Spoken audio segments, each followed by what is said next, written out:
Stranger Things isn't just a show on Netflix, it's a phenomenon. It's one of the shows that has helped separate Netflix from everything else out there.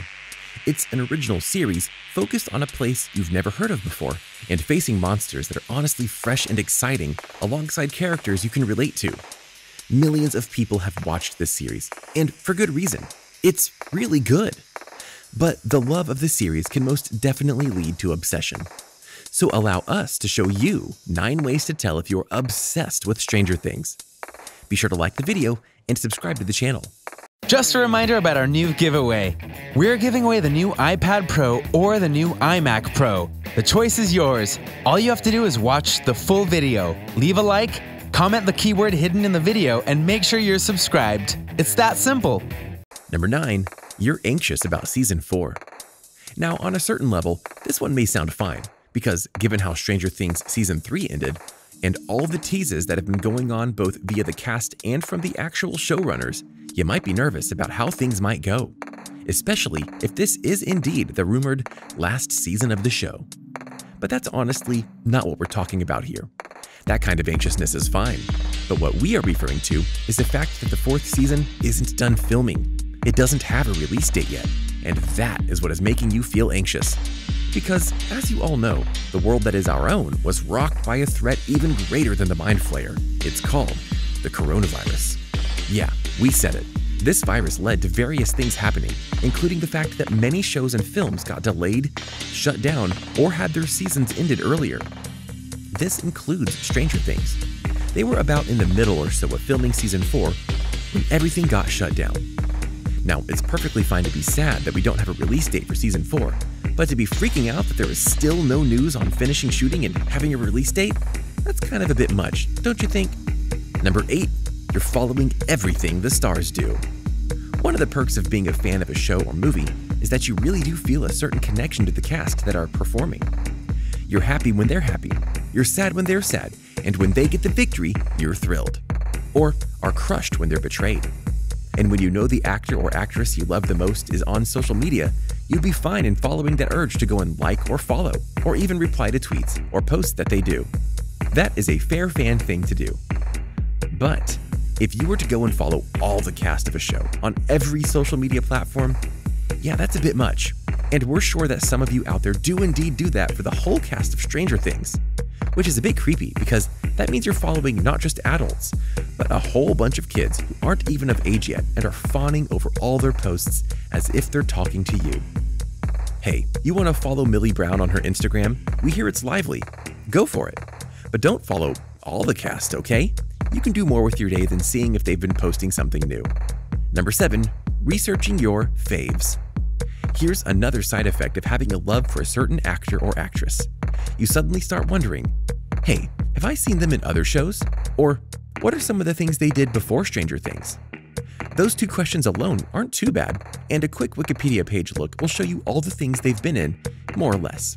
And they can be fascinating reads that can give you a whole new perspective for them and their characters.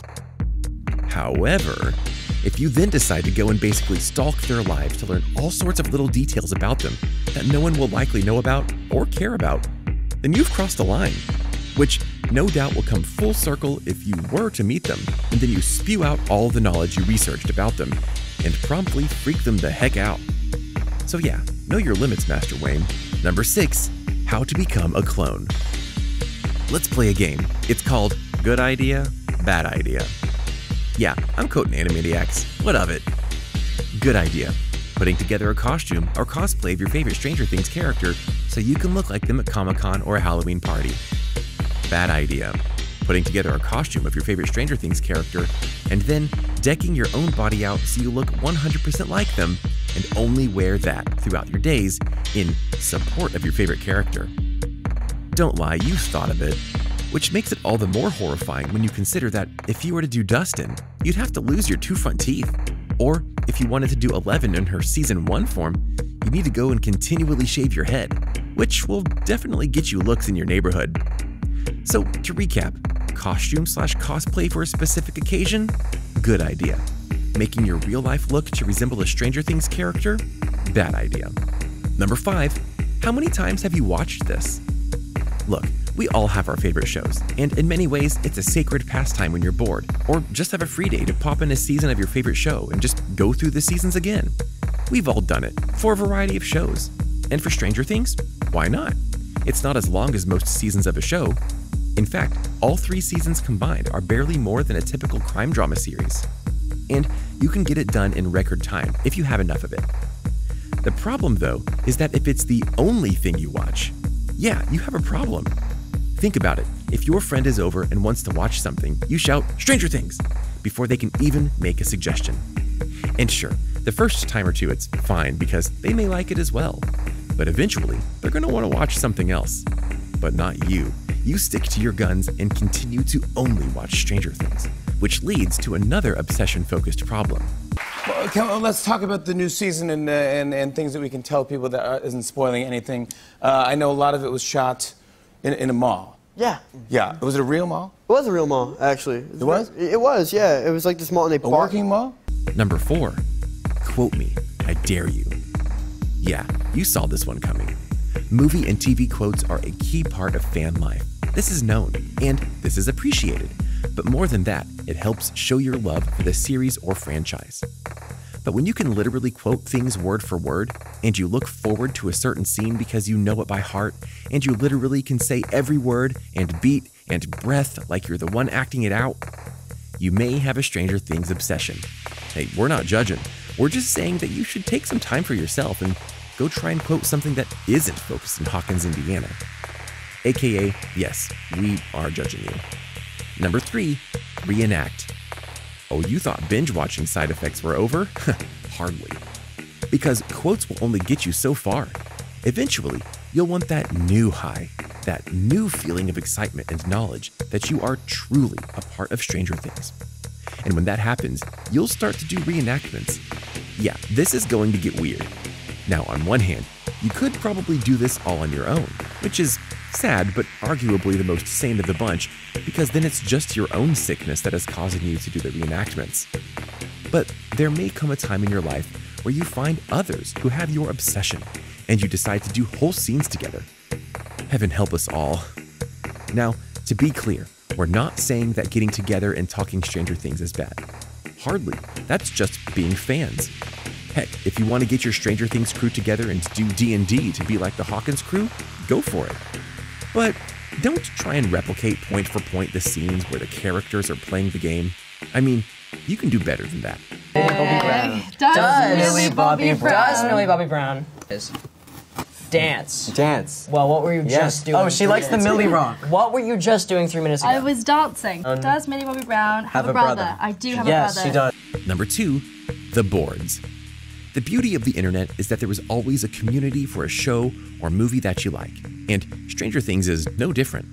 It can be fun to go on the boards and talk about fan theory, favorite characters, and more. But if you spend loads of time on these boards, and they are in fact your go-to please whenever you have access to the internet, you have a problem. To be clear, spending a little time on them every day, sure, have fun. But spending your waking hours breaking down every little detail of the show with others just so you can feel the connection to the show even more? Get help. Number 1, the end of Stranger Things is the end of you.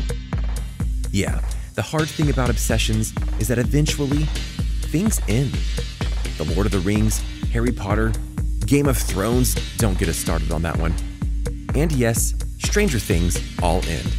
In fact, the showrunners are hinting that Season 4 could be the last true season. If not this one, then more likely Season 5.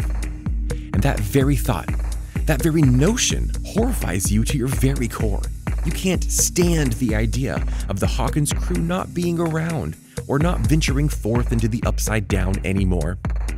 And even the best binge watches won't ever save you from when you can't click that arrow button for the next episode. Losing a favorite show is hard, but it's not something to break down over. So, what did you think? What did you think of these surefire signs that you are indeed obsessed with Stranger Things?